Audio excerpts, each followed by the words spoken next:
So we won't talk in much detail about modern symmetric ciphers in this course. There's a couple of reasons for this. One is that I want to get on to uses of ciphers, which I think is more important and more interesting for most people. Very few people today need to implement a cipher. You really should use library implementations of ciphers in any serious application. It's certainly useful to understand more about what's going on beneath the scenes. But even fewer people should be designing new ciphers. You would have to have very unique requirements to think that you're better off designing a new cipher yourself than using a standard, well-accepted, carefully analyzed cipher. So most of the time, we view ciphers as black boxes that are taking in messages and keys and outputting ciphertext, and assuming that they have the properties that we need. Certainly, we've proven that no cipher really does. We've shown that the only way for a cipher to be perfect is if the key space is at least as big as the message space, and that's impractical for any useful use. We can group modern ciphers into two types. There's stream ciphers and block ciphers. And the difference is a stream cipher, we've got a stream of data, and our cipher can encrypt small chunks at a time.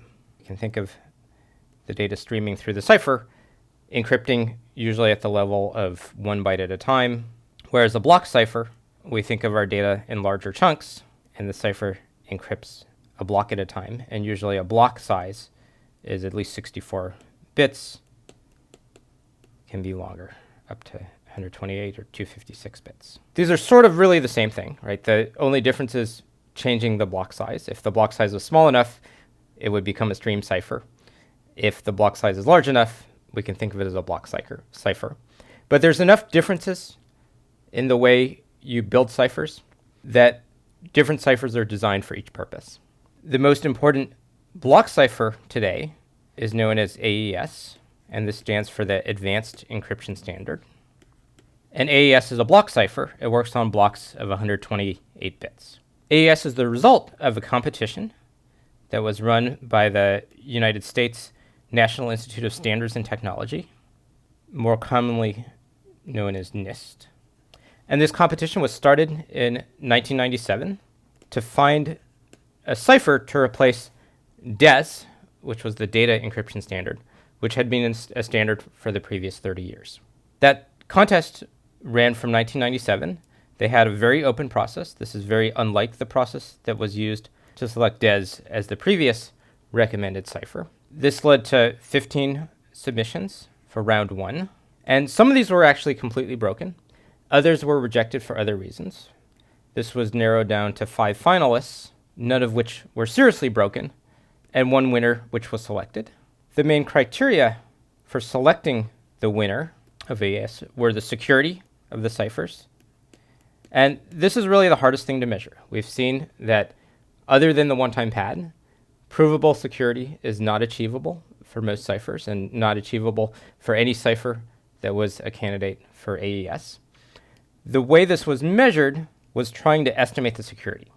And the main metric for measuring security was looking at the actual number of rounds in the cipher and dividing it by the minimum number of rounds that were breakable in some sense. And breakable here is very much the academic definition of breakable. You didn't need to be able to extract a message or a key. Anything that showed you could reduce the search space even a little bit would be enough to show that it was breakable for that number of rounds. The other properties were easier to compare and measure, which were speed, implementing it both in hardware and in software, and simplicity. And simplicity is usually against security, right? To have higher security, we want more confusion. We want to do more transformations to the data. That goes against simplicity. Simplicity aids the analysis to make it more clear whether the cipher is secure or not. So the winner of the AES competition was a cipher known as Ryan-Dahl, which was developed by 2 Belgian cryptographers. The good thing about it winning AES is now we don't have to figure out how to pronounce it correctly in Belgian. It's now called AES. The best known current break against AES is very theoretical. So with 128-bit keys, that would mean a brute force attack that tries every possible key would require, on average, 2 to the 127 attempts. you're expected within half the 128-bit keys. So you've got 2 to the 128 total keys. You expect to find a break after testing half of them. So the expected cost of brute force attack is 2 to the 127. The best known attack removes less than 1 bit of security. So that's the best known today. And 126 bits of security is well beyond what's practical to imagine implementing, even with a huge amount of computing resources.